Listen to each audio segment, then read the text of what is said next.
My name is Raya. I was born in Prague. Father, mother, Pavel, Ircha, Irena, Hansa, they are all gone, and I am alone. But that is not important. Only one thing is important, that I am a Jew, and I survived Terezin. I Never Saw Another Butterfly is about the children of Terezin, the concentration camp run by the Nazis outside of Prague that served as a transport camp before sending Jews to Auschwitz concentration camp. Terezin was very unique in that many Jewish artists, professors, composers, musicians, and theater creators were sent there. The children of the camp documented their experiences through the use of art and poetry, some of which miraculously survived. My name is Emma Giordano, and I played Hansa Koshek. I'm Sarah Gordon, and I was the director of this production. I'm Emily Lang, and I played Raya and Glandruva.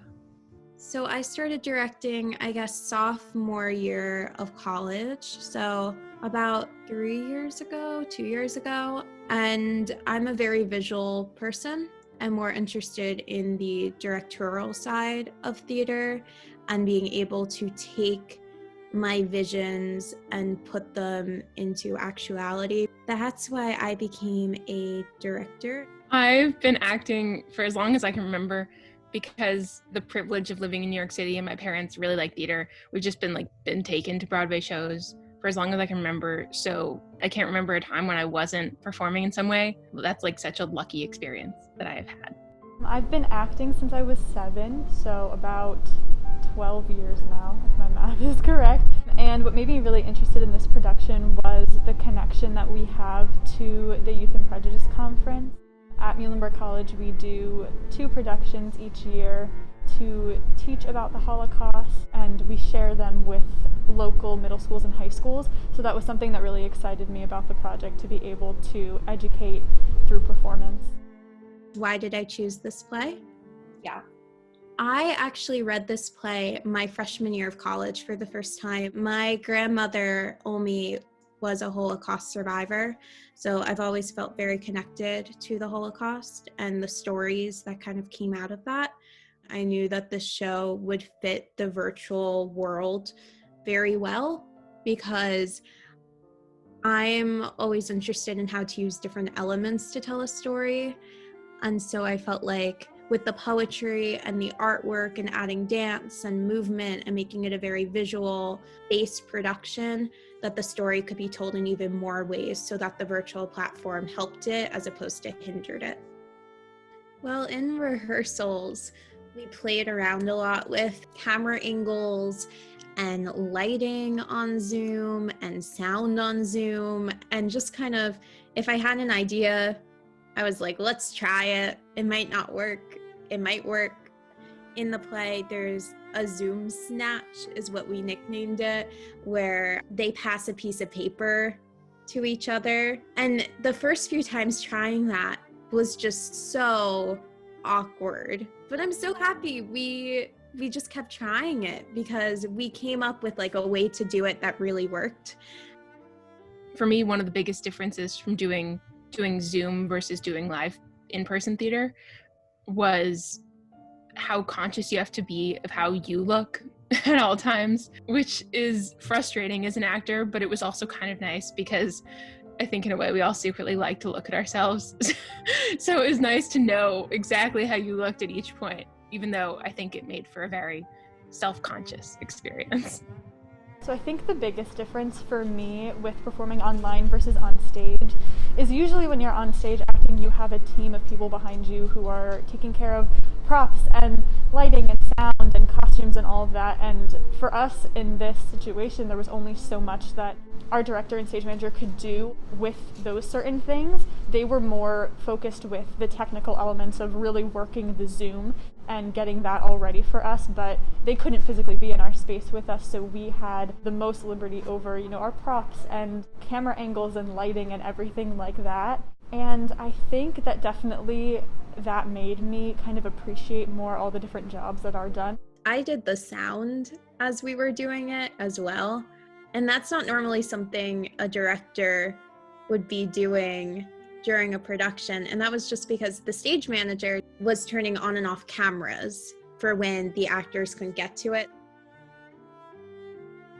Like, I do have a pretty spacious room, which I feel very lucky for, and it's kind of my only place where I would be in completely private in my house. How can I make my personal room look more like somewhere where these children would be, you know, in their camps, which is not easy to do. My experience was a little bit different because I live in an apartment, so having to carve out that time for rehearsals was a bit of a challenge. And then for the weekend of filming, I actually kicked my family out. And so I was like, you all have to go, and I have to be alone, and you can't be here because I need the Wi-Fi and I need the quiet and nobody's going to disturb me. So that was good for filming purposes. It was all done in one take, like a theater production would be.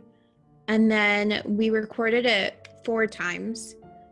I ended up asking, we had an editor, a student editor for the production, do some of the minor edits. I ended up using 2 of the productions, and it only cuts once for about, I want to say 5 minutes. We mostly used the last recording, but it was all filmed all in one take those 4 times.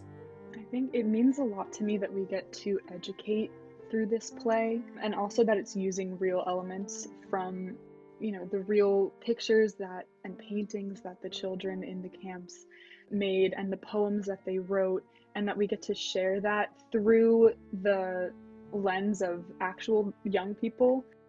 And we're sharing it with middle schoolers who, you know, are the ages of these children that we're portraying. And I think that's just really special to me to see, because a lot of times when we hear from Holocaust survivors now who were children during the Holocaust, it's hard to envision, especially when you're younger, what that might actually look like, what a child in those circumstances might actually look like. And I feel like for us to portray these real children to other real children now, to kind of help them to maybe formulate an idea of, wow, those kids are like me, and, you know, that is a real thing that happened, and just kind of portraying the reality of that, that was really special to me during this. This reality for these kids in this play is a reality that other kids are experiencing around the world and have been experiencing for a long time. So even though we're lucky enough to be learning about it in schools, that's not always the case. Some people are learning about it by living it. And that's really, I don't think that's a thing that you can really completely comprehend. Yeah, just going off of all of the brilliant things that Emma and Emily said, this type of work takes the Holocaust from the macro to the micro, and it tells you the story of an individual people. And so through that, I hope that the middle schoolers are able to connect to these stories in some way, whether it's about bravery that Raya feels, or the relationship, the friendship between Hansa and Raya, these like universal themes, or family that everyone can relate to, even in such a drastic setting, I hope is something that they can take away. And then also how one deals with prejudice, I hope is a question that they're able to ask, because everyone deals with prejudice in some way, whether it's religion or race or gender, sexuality. And how do we teach about it? How do we learn about prejudice? I mean, this is, as Emily was saying, this is just one instance. And teaching it through the lens of the Holocaust is able to make it accessible. But then I hope that then the children or the teens are able to ask, how does this relate to my life, and what can I take from it? So I hope that it sparks these important type of conversations. I've Never Seen Another Butterfly is based off the poem The Butterfly by Pavel Friedman, who actually was a child that lived in the Terezin ghetto. While there, he wrote, "Only I never saw another butterfly. That butterfly was the last one. Butterflies don't live in here, in the ghetto."